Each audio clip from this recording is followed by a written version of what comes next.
Alright guys, a couple of you have been interested in how I've been clearancing my side seals. You saw the jig that I had set up using an old rotor, so I figured I'd post a video, hopefully give you a little more information on that. This is just the way that I do it. I'm sure there's a ton of different ways to do it that are still considered fine, but this is a way that I figured that it'd work out the best for me. So start out, I have my rotor all cleaned.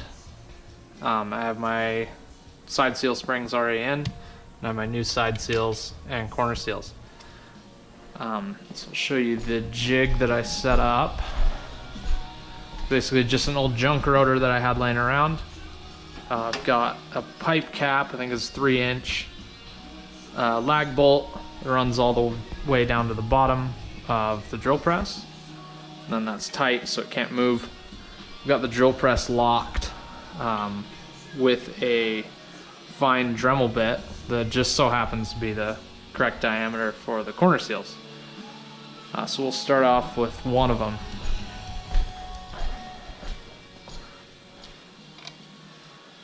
So you grab these and you'll notice one side is square, one side is already has the correct bevel. I've been machining both sides just so I feel like it.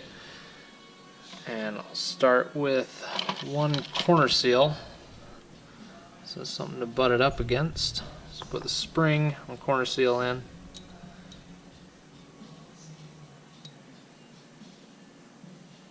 And we're good to go. So we'll start machining this down. I think they come somewhere around 30 thousandths too long. I could be way off on that, but I should give you some sort of an idea. So I have this drill press set up, I think around 2,000 RPM, which is pretty slow compared to what you'd probably run a Dremel at, but it gives me enough control and it doesn't take off a ton at a time. So we'll flip this thing on and here we go.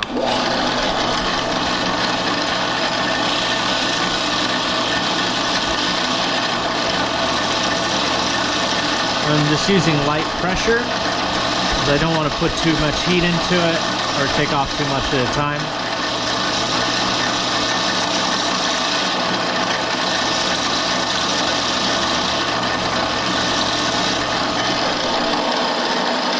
I usually stop on the first side once it's got the correct bevel and I'll flip it over.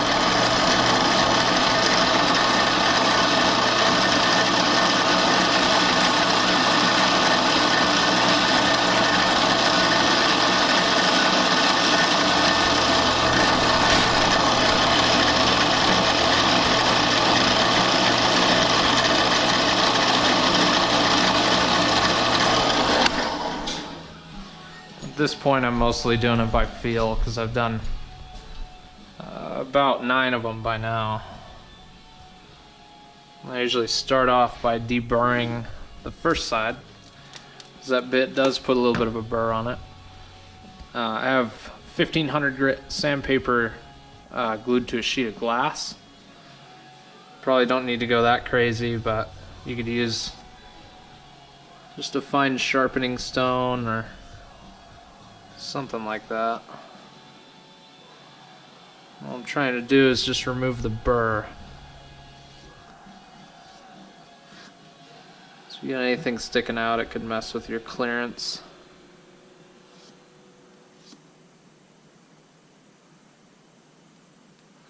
And so I'm just feeling it for any rough edges.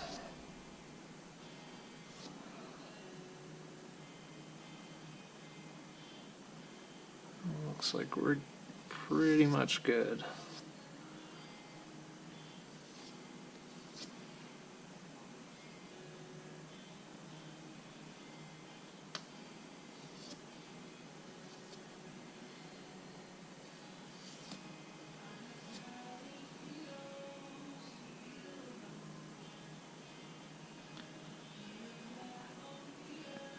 So I think we're good on our first side. I like to use a magnifier. This is off of an old rifle scope. Anything that gives you around You know, 4 to 10 power would probably be good enough. You could probably even see it with your eyes, but I have shitty vision, so look. Just make sure that there's no burrs left over, nothing weird sticking out. And then I will lay it into my rotor. Hopefully you can see that. There's still quite a bit protruding into the corner seal slot, but we're almost there. First time you do it, best thing to do, just go slow, get a feel for how much material you're removing at a time. And also with this rotor, I'm not setting it all the way into the slot because I want to be able to move it. I actually just took a small file and just kind of notched this out so it kind of rides on top. And it's just easy for me to manipulate.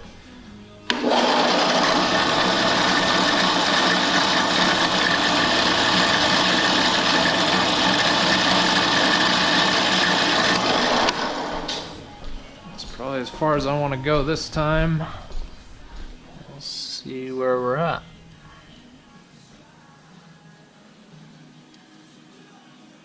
And we're getting pretty close. I want to take off another, I've already guessed, 5 thousandths.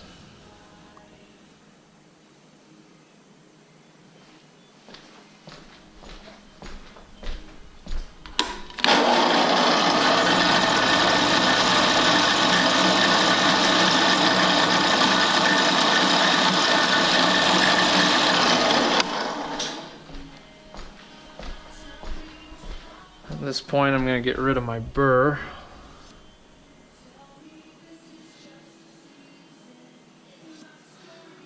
I'm using fairly light pressure on here too. It doesn't take much to remove that.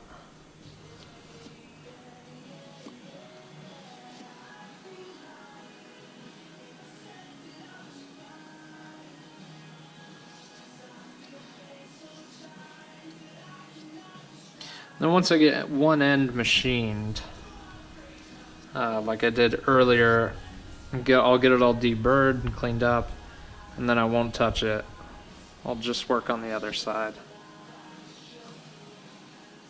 You could just leave the factory edge, but I figured why not do both sides.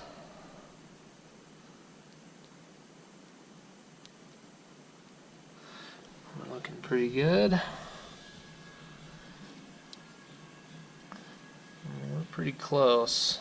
So at this point, I'm going to put in my other corner with a spring.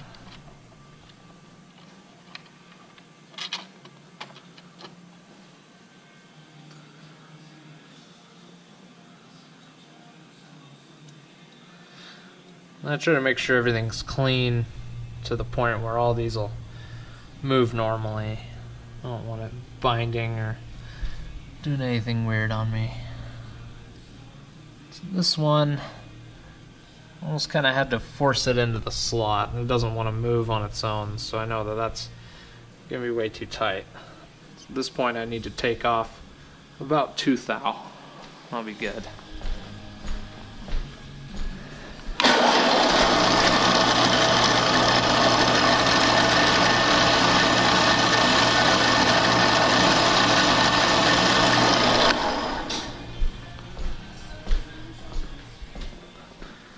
Again, I just want to shave off these burrs. It doesn't slide into the slot real nice if they're still on there.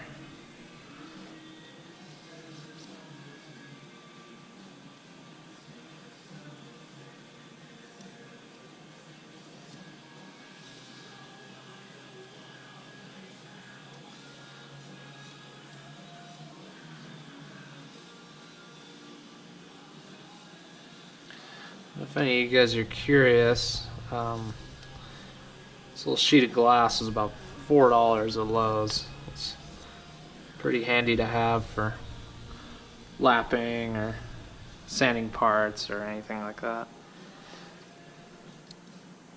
Let's see where we're at. So at this point, it drops into the slot quite freely. So what I've been doing is I'll just pull it over to the side. I also like checking the fit against the corner seal with this little magnifier.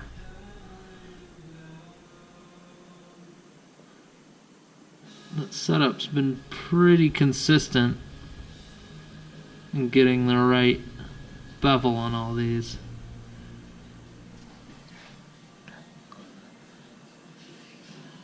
Just making sure there's no gaps or anything weird. So at this point, I grab my feeler gauge. I'm using a 2 thou feeler gauge.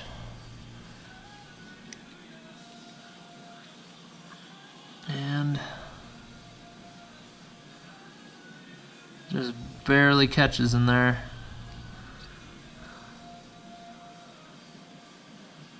I try to compress the side seal the same way, all the way across, so I'm not flexing it or doing anything weird. Just trying to keep it how it'll fit once it's pressed up against the iron. I might have actually went just a little over on that. I'm shooting right in between 2 to 2.5 thou.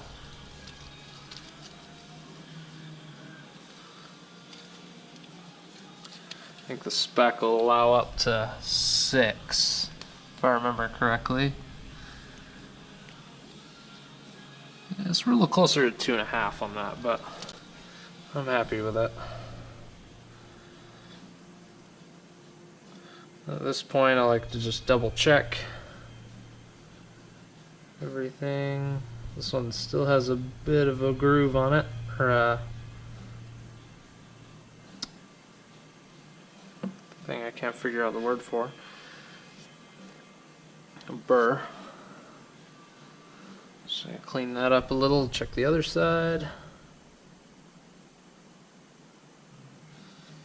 Also want to make sure both of your sides are nice and clean. Had that screw me on another one.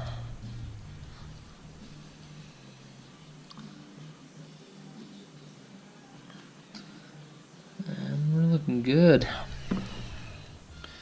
So at this point, before I move on to the next one, just give it a little wipe.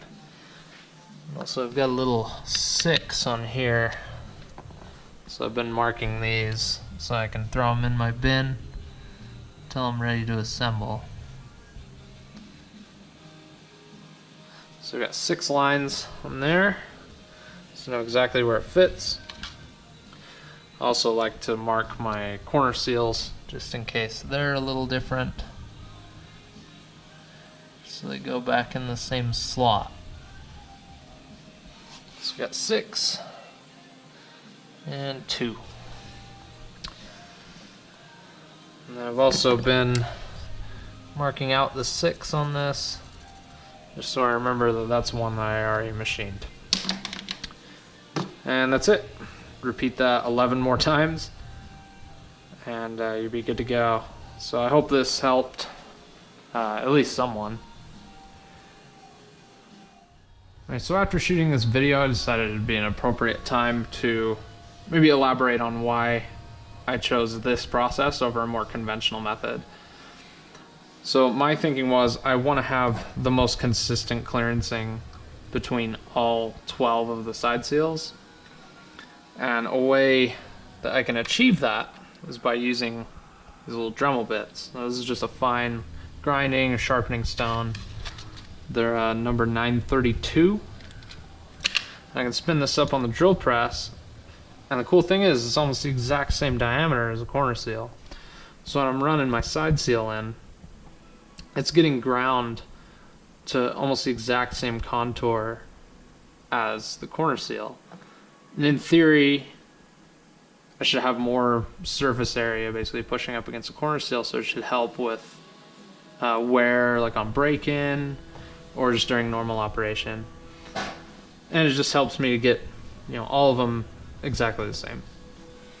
And it seems like it's a little faster too, so Hopefully that explains why I decided to use this rather than, a more conventional method like just using a Dremel mounted to the bench or using a sharpening stone or anything like that. So hopefully that helps.